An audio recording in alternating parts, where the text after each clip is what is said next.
Hello and welcome to ACTV 20's Health Matters. I'm Dr. Eric Parks, and I'm real excited about today. We're going to talk about heavy metal. That's right, heavy metal, but not what you're thinking.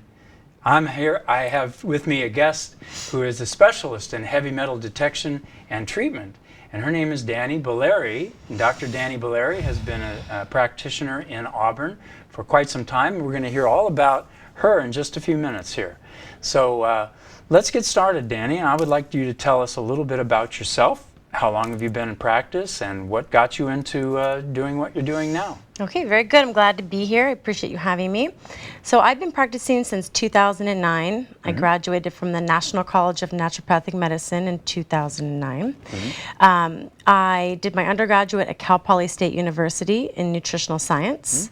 So I specialize in a variety of things, but heavy metals is a particular interest of mine. Oh, well, so it sounds like you got out of school, you came to Auburn right away then? I did come to Auburn right away, yep. Wow. I moved here from Portland. And since you had, oh, that's right, the school is in Portland. Oh, yes, I remember that. So when you came to Auburn, did you know that there was a need for heavy metal detection and correction and all that? I think I've had an interest in environmental issues for a long time, and heavy metals was something I was trained in because I did extra special training in intravenous nutrient therapy, including heavy metal detoxification. I see. So that is something that I've been aware of and do look for in patients that I see. Well, let's get into this a little bit. First of all, I would imagine some of our audience is probably not familiar with what heavy metals are, where they come from, and why they're even important. Can you talk a little bit, first of all, about what heavy metals are? I mean, what are we talking about? Absolutely. So heavy metals can be naturally occurring elements that exist on Earth, but they tend to be concentrated through industrial pollution. So over time, we see more and more of these elements that are naturally occurring being concentrated. Right. So the heavy metals that we're talking about, or the toxic heavy metals, are things like mercury, lead, cadmium, aluminum, that have no beneficial effect to humans. Other elements that do have a beneficial effect to humans, things like zinc, selenium, micro minerals like cobalt and vanadium, these things we need in a small amount. But the same thing with the toxic heavy metal is too much of those can become toxic as well. So there's a balance. So these toxic heavy metals come from a lot of different places. They're more common than we think. So they can come anywhere from the cooking materials you're using in your kitchen, aluminum cookware, Teflon or nonstick pans, cigarette smoke. We're getting this in our air from incinerating industrial waste, from coal fuel burning plants. Heavy metals from leaded gasoline. Even though we don't have leaded gasoline anymore, there's contamination in the soil.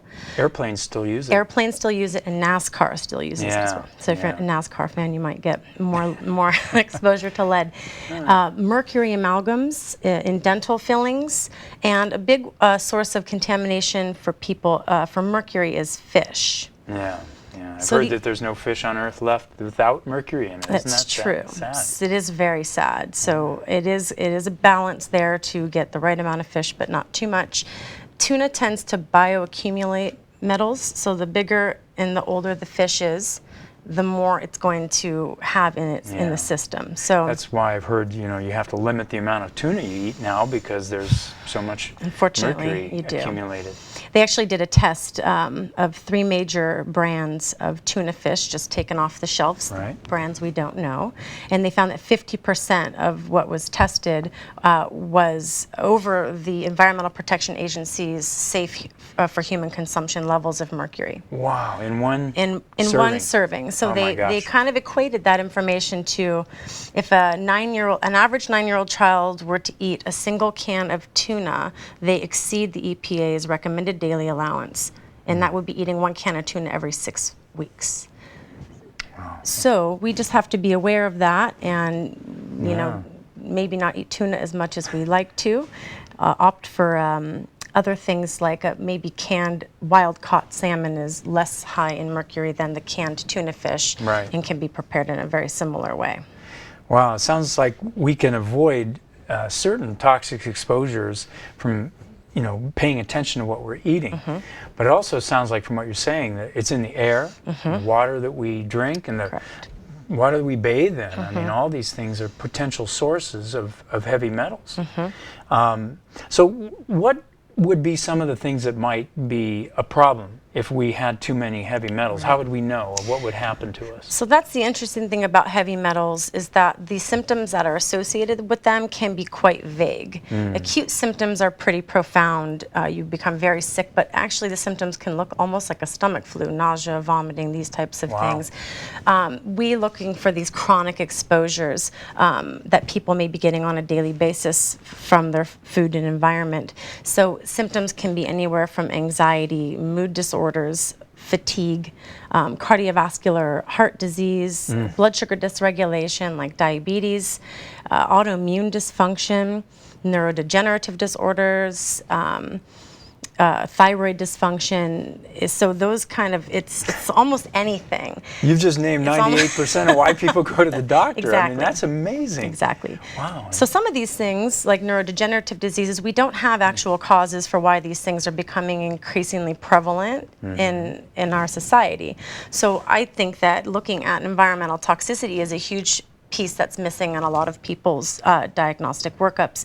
When you've tried everything and things are not working, even maybe that's conventionally being treated with your medical doctor, or alternatively doing work with a naturopathic doctor. If we're not making progress, then I tend to go towards these other tests to dig a little bit deeper and see if these could be contributing factors, because they do upset pretty much every metabolic system in the body. So manifestation is vast. Boy, there should just be a public outcry here. If this is happening, we need to know about it, obviously. And I appreciate you illuminating us as a health threat. And my gosh, if it can mimic or cause symptoms that appear as so many diseases that we have. And I understand that a lot of times people are told they have high blood pressure or cardiovascular disease, kidney failure, digestive problems. They don't know why they do, they just have these things. So it would be really helpful to have somebody who could say, well, now we understand that there may be a contributing factor here. It is to kind of a synergistic effect of these of the toxins. It's maybe not exposure to one particular toxin, but the fact that we're exposed to multiple toxins regularly that create situations that haven't been able to be tested in labs. So if they look at individual metals or individual other environmental toxins, pesticides, herbicides, and these things individually and give a safe parts per billion recommendation, they aren't looking at that as the chemical soup that we kind of are all swimming around in. So, an example of where other toxicities are coming from that can contribute to making these metal exposures more significant. Women use an average of 5 to 12 personal care products per day, exposing facial lotions, deodorants, toothpaste, perfumes, all those things that you know. And they have heavy metals? They can have heavy metals. Wow. They say that it could be an average of over 160 different toxic chemicals in those cosmetics and personal care products, fragrances, artificial smells, those types of things that our body has to detoxify. Men are exposed to maybe roughly half than that because they tend not to use as many personal care products. Your genetic predisposition towards things is going to vary too. So you and I could have a very similar heavy metal exposure, and I could be very ill and you could be well. So this genetic predisposition makes a difference for how individuals express those exposures. It sounds like perhaps because of this assault that we've had from the environment, from our food sources, that maybe our genetics are becoming altered, and this field of epigenetics becomes more important now to, how do we not trigger off that cancer gene that's associated with a toxic exposure. But I see evidence of that genetically. People are starting to show weakening in certain genetic tests. Now that that's affordable for people, we're seeing quite a few more of those. So absolutely. Yeah, it's conceivable to me that that's happening. And of course, this country, we've taken steps. I mean, I would like to think we have to lower the amount of lead in our environment, and certainly There are some people who understand about, like you were saying, the amalgams and fillings. There's a movement now to get away from that by a lot of dentists. So the movements are to help us avoid those exposures. But there are other countries where that's not so. Absolutely. And they, of course, we get the air that's blown over from some of our countries from the east there. And even Europe and all that. So with all this, and I don't want everybody to freak out and think, why even breathe? It's just not going to be worth it. But now that we know this, there must be some things that you do to test. And so go through that a little bit, and then we'll talk a little bit about how people can get rid of some of these things. So first, I think that it's important not to be scaring people with the information that can come out when you start to talk about environmental toxicity, what's in our homes and our environment, because some of those things we can't change those things. Right. Our bodies have the innate ability to detoxify when given the opportunity to, and to be healthy. Our bodies are constantly detoxing these things. So we just need to support those detox pathways, become educated in where the toxins are coming from so we can do our best to avoid those toxins. Right. We're in control of what we bring into our homes, so your home and personal care products become very important choices, more so than people, I think, really imagine. Not everything in the grocery store is safe, so this is a big piece that I like to educate people about when they come into the clinic. That's the first and foremost part of treatment for any patient, because if they're not aware of where their toxins are coming from, then they don't know how to avoid them. Sure, and also, as you mentioned, the body detoxifies itself all the time to help people understand that some things that are sold over the counter and all that may actually be challenging the body more and not allowing it to do its job in detoxifying. Absolutely. So I can see where the education process is huge. So for some people, I'm always talking about choices that people are making, and depending upon what somebody comes to me with. If I have a cancer patient sitting in front of me, I become pretty adamant about their products that they're bringing into their home to help decrease the load on their detox pathways in their immune system. But it's important for everybody, obviously. Sure. So, this is where general support for overall health comes into play. Before I would, jump into heavy metal detoxification, we have to make sure that those pathways of detox are functioning optimally for everybody. Right. So we can test heavy metals through urine testing. So we would do first a test where we would just do a first morning urine collection, and they look to see what metals exist in the urine at that first morning urine collection. So our body is going to do a pretty good job at getting rid of metals as we're exposed to them. Going to detoxify. Is overnight usually the time the body works on that the most? Well, not over. It's overnight collection because it's supposed to be an 8-hour urine collection if you're not waking up to urinate through the night. Right. So this is going to give us an idea as to what your daily exposures are. I generally don't see, and hopefully we don't see, a really high level of metals on that initial panel. It just gives us a baseline. The follow-up panel then is using a provoking agent or a chelating agent. So these are sulfur-based compounds that basically go into the system, into the body, grab onto the metals.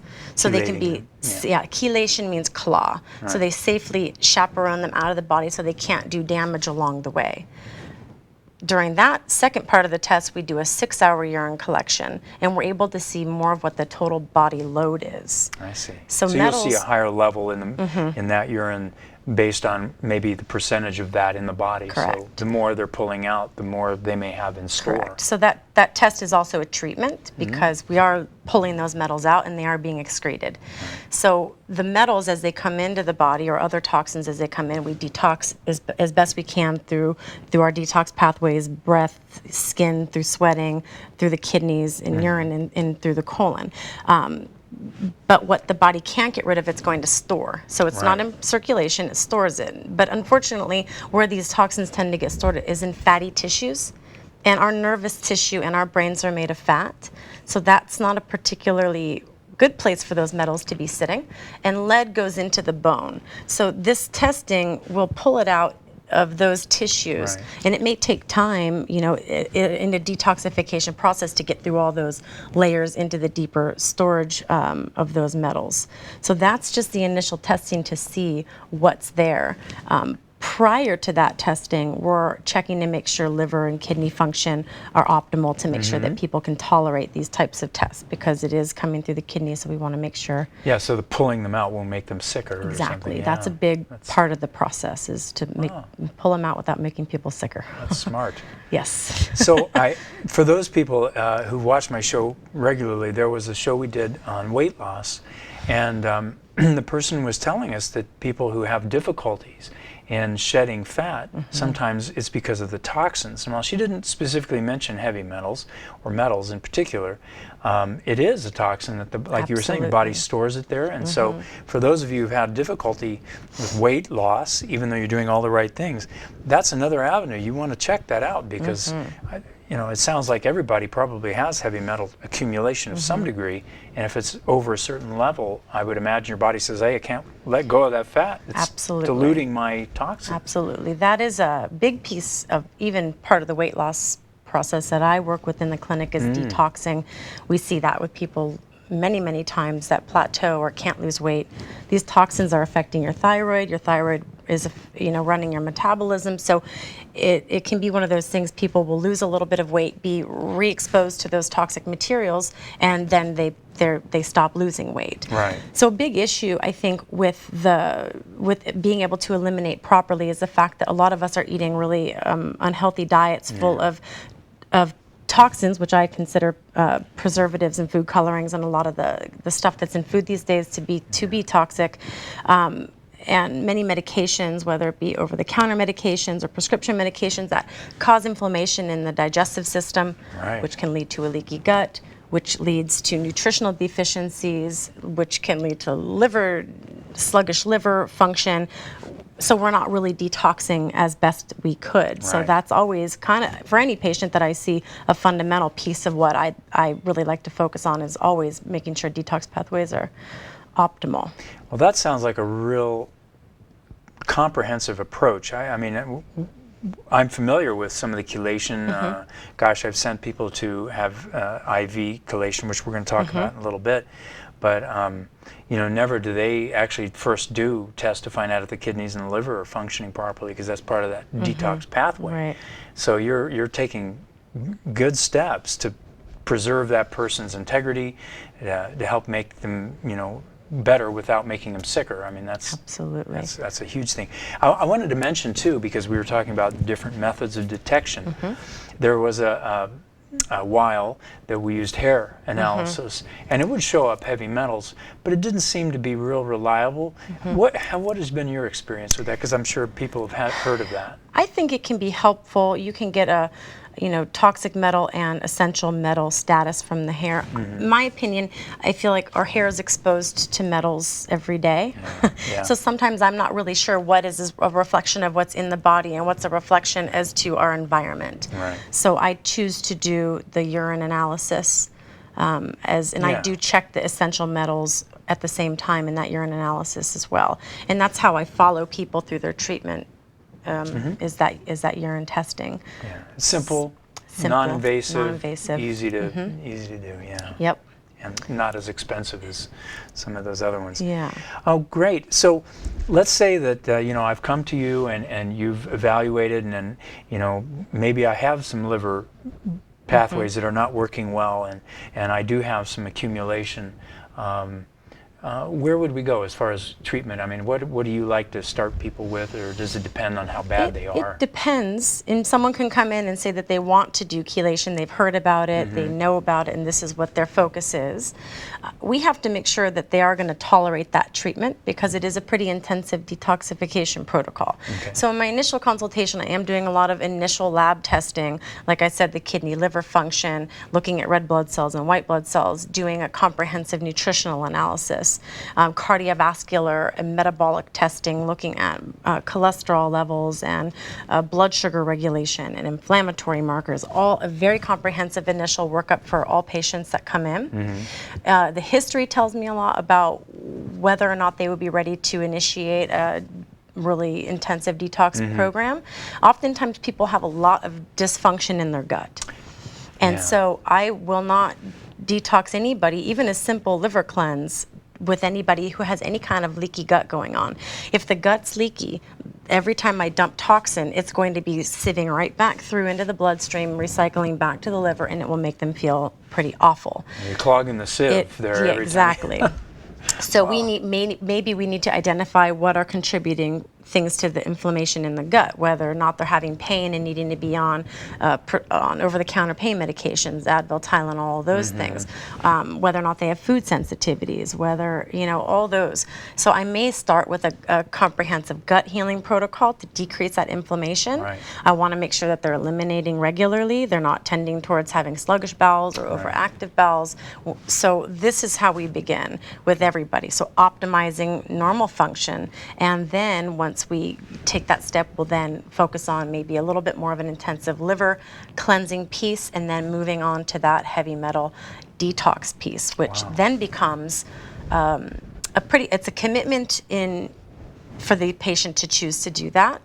Once we get into it, we want to continue the process through. Right. So we don't want to stir up the pot and just kind of liberate a lot of metals into the system and not follow through with getting them out. Right. So the protocol would entail doing either an oral chelation process or an IV chelation process, along with lots of other things to support our detox pathways. So these individuals would be doing regular colonics or home enemas, making sure that we're getting rid of the toxins through the colon. Right. They're sweating in the sauna or doing regular Epsom salt baths. They are taking a variety of different supplements to make sure their nutritional status remains optimal, their detox pathways are running, and then after a phase of doing these this protocol, we would retest again. And that can be anywhere, depending upon whether we're doing IV or oral chelation, up to 40 treatments. And that's 1 to 2 IVs per week. And it really is individual for each person. So we talked about how those metals kind of saturate and get into the system and hide away.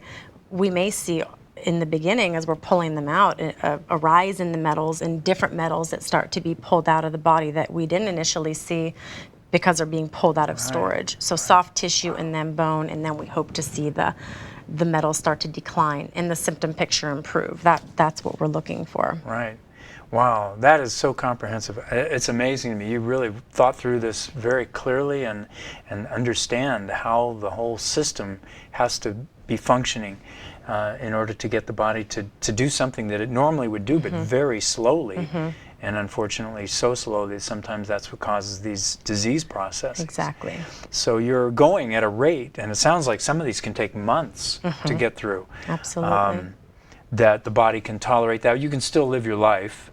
Absolutely. And with some dietary modifications, I'm assuming. But then, not having to completely disrupt your routine. Yeah, it is definitely want to make it be part of the routine. It is, I guess I'd say that this could become your sport. It depends on people. When they come in and they're sick, they have autoimmune disease, they've got cancer, they're willing and ready to make that commitment to do that process.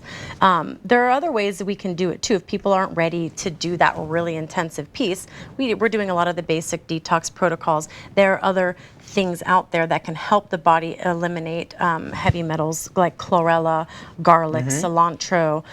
These things are a little less intense therapies that can help us bind and get rid of toxins on a daily basis.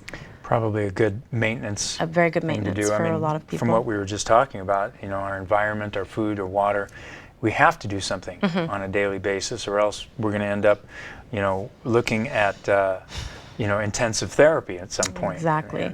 You mentioned the genetic piece and the epigenetic piece, and it is true. We may have a predisposition towards something, and it's what we are exposed to that switches these genes on or off. Right. So we should be focusing on eating healthy food, eating organic, whole foods diets to eliminate those toxins, so that our daily exposures are less, so that we can maintain a good expression of our genes. We aren't predestined to manifest these things. Right. It's what our environments and our exposures are that determine that. So that's important for people to understand. Everybody has an example. My family has diabetes on both sides of my parents. And I know if I'm not very careful, I could end up going down that road. But I'm not going to get diabetes because I've decided I'm not going to mess myself up like some other members of my family done. So I know we only got a couple minutes left, but I want you to feel free to tell us about some interesting cases, or an interesting case that sort of identifies the process that you've been telling us about. So I'm going to tell you a little bit about a trial that was done recently. It was a pretty big group of people. They collected over 1,700 people from 2003 to 2010.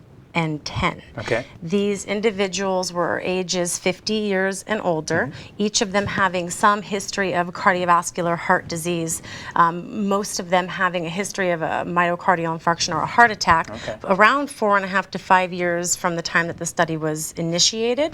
About 1/3 of the individuals that were included in this study were diabetic.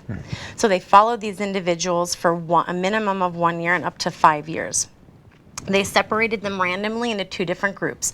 One group was given IV chelation for 40 weeks. The other group was given a placebo. They also randomly separated the groups into individuals that received a high-dose vitamin and mineral and ones that did not receive a high-dose vitamin and mineral.